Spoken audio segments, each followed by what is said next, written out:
Welcome to Downshift. My name is Matt, and this is one of my favorite EVs that money can buy. This is the Hyundai Ioniq 5, and today we're going to show you everything you need to know about this little guy. So number one, what is this thing and what does it compete against? Well, this is kind of a mid-size slash compact crossover. It actually looks more like a hatchback, but it is. If you look at the wheelbase itself, the wheels are spaced apart just as much as Hyundai's flagship 3-row Palisade. But from bumper to bumper, this thing only takes up the space of a Tucson. And this is on Hyundai's eGMP architecture. It's been upgraded since it originally came out, and that means it is a bespoke EV chassis to maximize all of that space, and that's why the wheels can be on such extreme ends of the car, and it competes with a lot of stuff. This is a hot segment, so what does it compete against? Yeah, so the sister company, the Kia EV6, the Ford Mustang Mach-E, the Polestar 2, the Model Y, and the ID4. So quite a competitive segment this thing sits in. But this is an EV, so let's talk about the EV stuff. Now there's basically 3 flavors that you can get your Ioniq 5 in. The base is going to get you rear-wheel drive and about 220 miles of range. Then the max range that you can get is 303. Here we have all dual motor all-wheel drive, and we're getting about 260 miles of range. The body structure isn't super aerodynamic, but you're still good for 101 miles per gallon E, or miles per gallon equivalent in terms of electrical consumption. And this thing, being on that EV or eGMP chassis, it's 800 volt architecture, which means it charges from 10 to 80% in under 20 minutes, 18 minutes, and especially charges really fast on an Emporia wall charger. So make sure you check out the link in the description to save yourself 5% on one of those. And it's actually been a good partner during the cold. We had a snow day this week, which was awesome. And this thing actually handled it pretty well in stride because it's got a heat pump now. Okay, so just finished a 31-mile journey to get the pups back and go to Costco, about 3/4 highway. And yeah, this is what we got. So pretty much bang on the range. So we left with 245, did 31 miles, so we're actually slightly outperforming.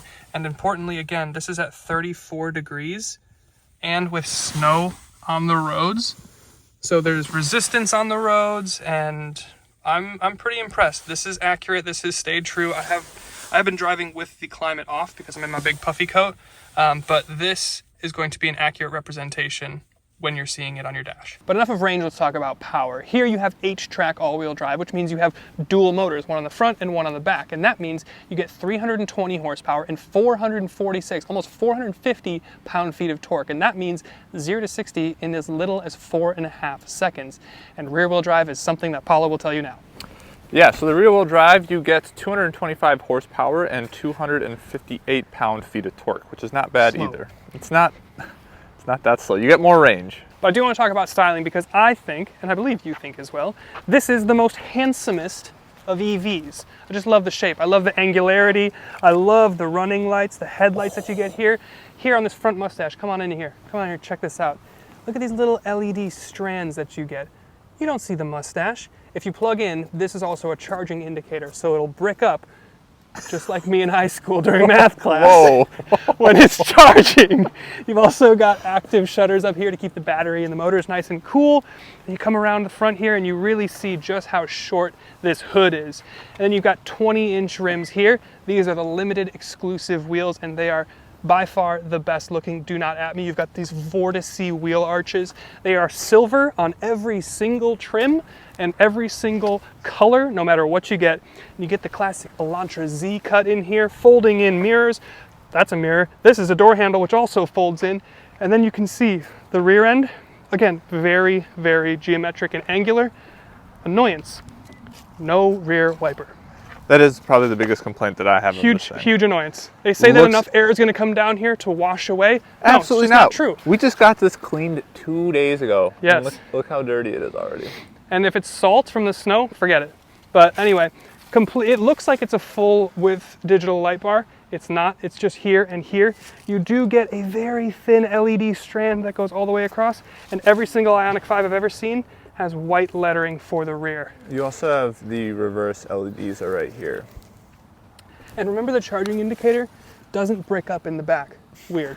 Now we're going to talk about some of the pixels on the interior because they're everywhere on the exterior. But on the interior here, you get them on the seats. Look at the backs and even the tops. They are embossed in the top of the seat up here.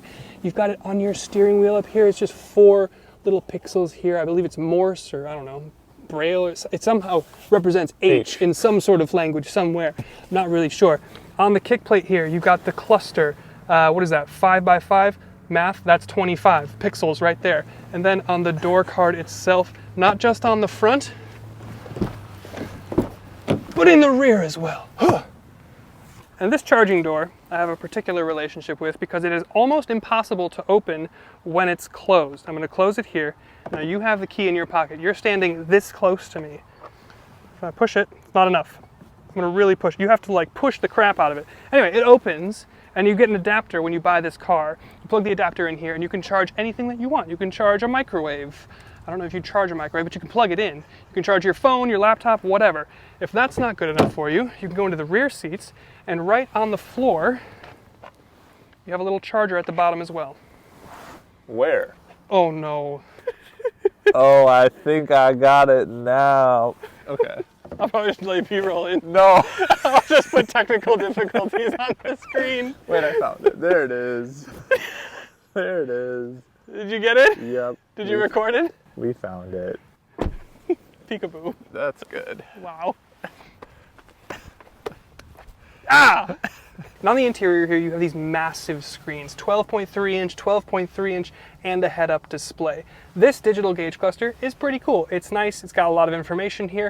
It doesn't really change a whole lot. You press the drive mode, it changes shape a little bit, and the color in sport mode, it goes red. But other than that, doesn't do a whole lot, but it's still pretty nice. Here is where everything gets controlled. Another 12.3 inch screen. You've got an EV screen, so you can keep track of all of your range and predetermined charging outputs and locations and all that sort of stuff. You've got wired Apple CarPlay and Android Auto, whack, and then this. Oh, we'll talk about this a little bit later. But of course you've got things like quiet mode, which will dim the rear speakers, and you have these sounds of nature. Shout out to Lively Forest. Yeah, that one's the best. Over-the-air updates, you also get here. We talked about the heads-up display and the digital rear view mirror. Flick your bop it into reverse, and you have a great 360 camera. Look at that. This is German. This is basically the exact same system that you get in an Audi. The resolution's pretty good, the responsiveness is incredible, and it even stays on as you go into drive. And the wheels move. Only thing that I'll ding it on, I guess if I had to nitpick, is it's always going to be white no matter what color your car is. You can't change it.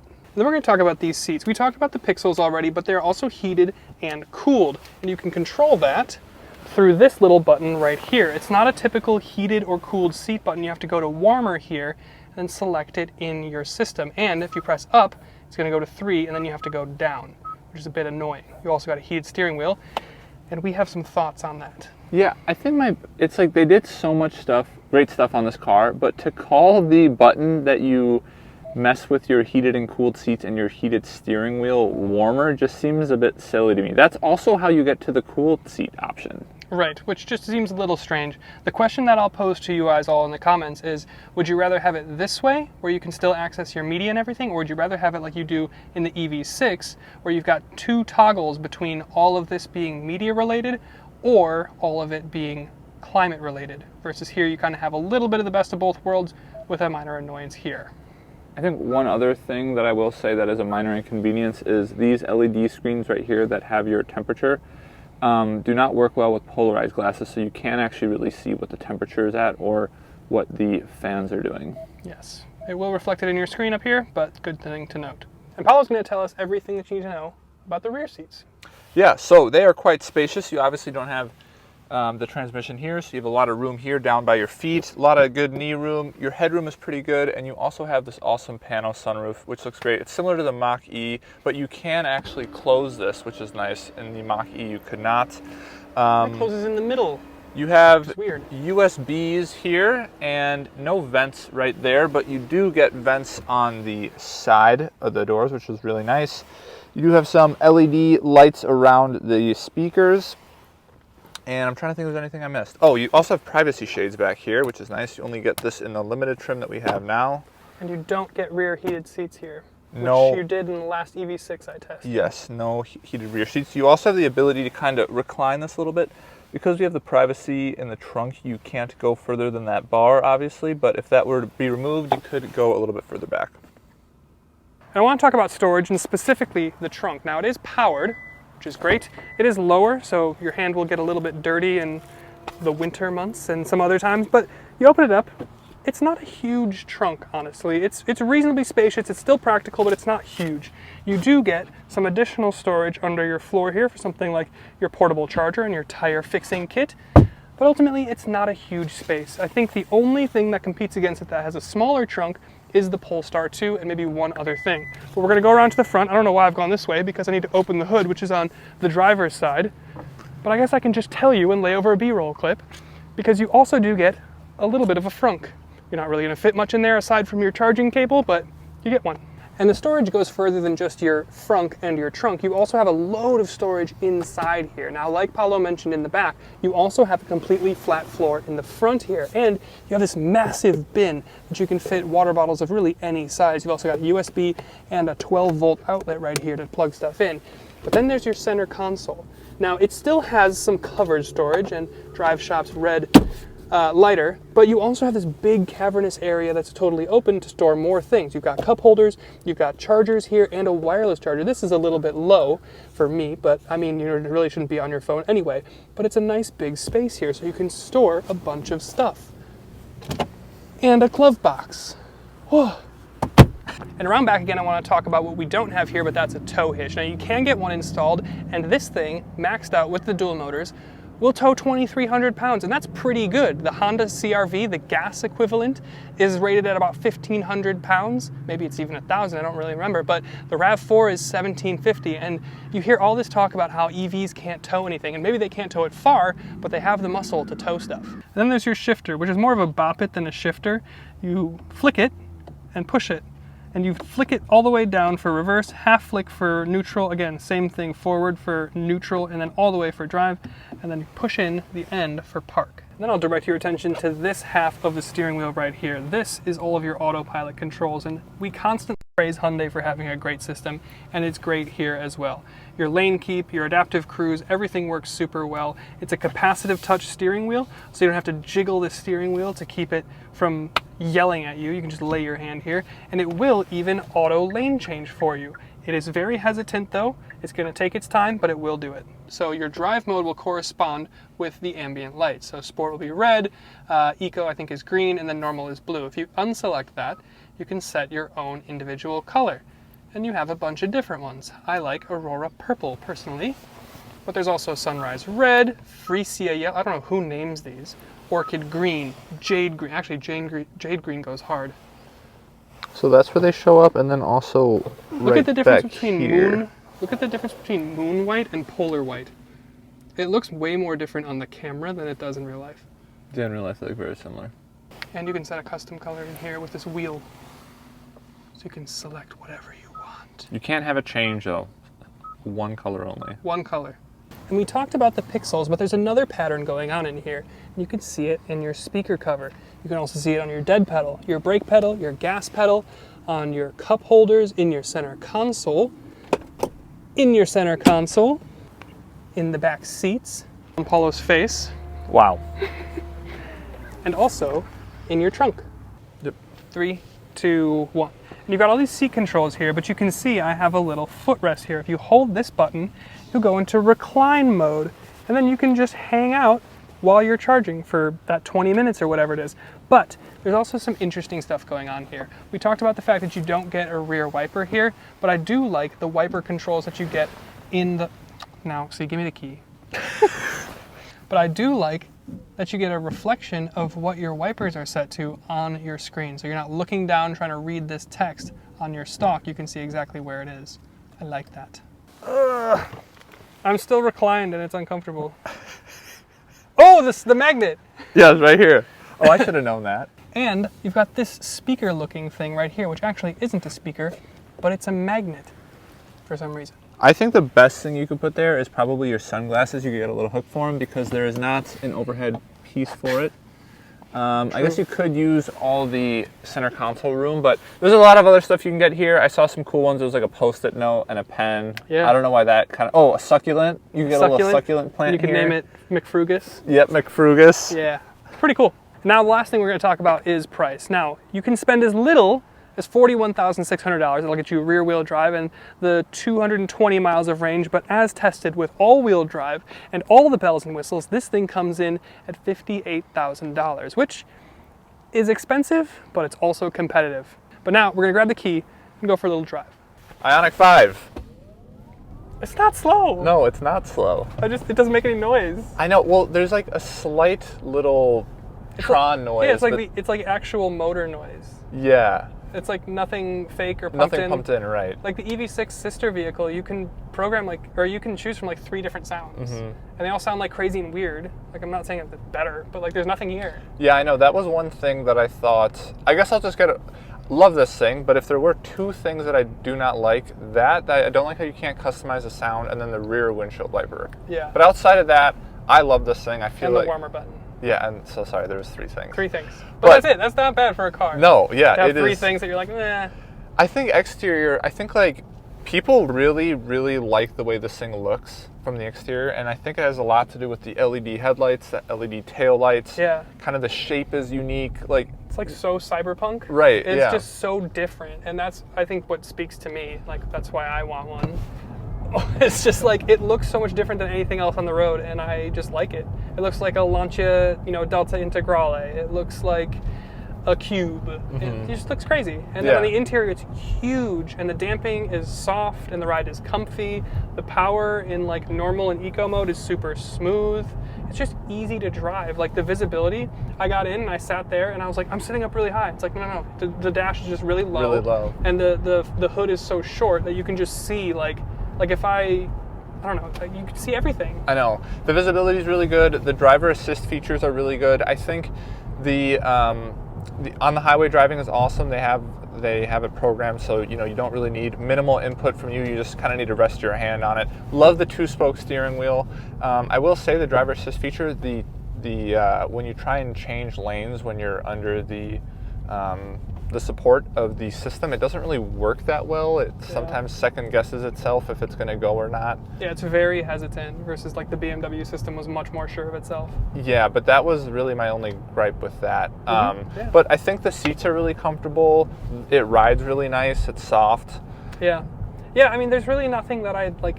There's no deal breaker here, and I think we were talking about this before we started rolling, but like in so many of the other competitors, like there's a deal breaker. Like I couldn't get the Model Y because the ride is terrible. It's an objectively better EV. It does pretty much everything else better, but the ride is terrible. And plus you just see so many of them. Yeah, everyone has a Model Y, a white Model Y. A white one, which is how I'd probably get mine. No, I'd probably get a gray or black. But anyway, the Polestar 2, like if you have an issue, we live in Milwaukee, you have to either go to Minneapolis or Detroit. Right. Either one the closest one is 5 hours away. So like that's not an option.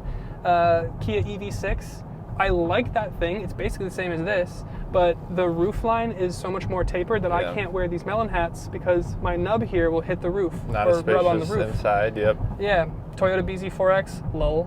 Nissan Ariya, totally forgot that it even existed. So for me, it's between this and the Mach-E. Yeah, and you said an interesting comment. I guess I think I would pick this over the Mach-E solely because this has a way better warranty. That's true. That's a good thing to consider. Than the Mach-E. But I kind of thought the seats, like the ride and the comfort and the interior were pretty similar to me, and like the panel, like they just feel so similar. Yeah. Yeah, I guess what would you pick between those 2? So the Mach-E I think drives better. I think it's got like a little bit more sporting intentions. This is a bit softer.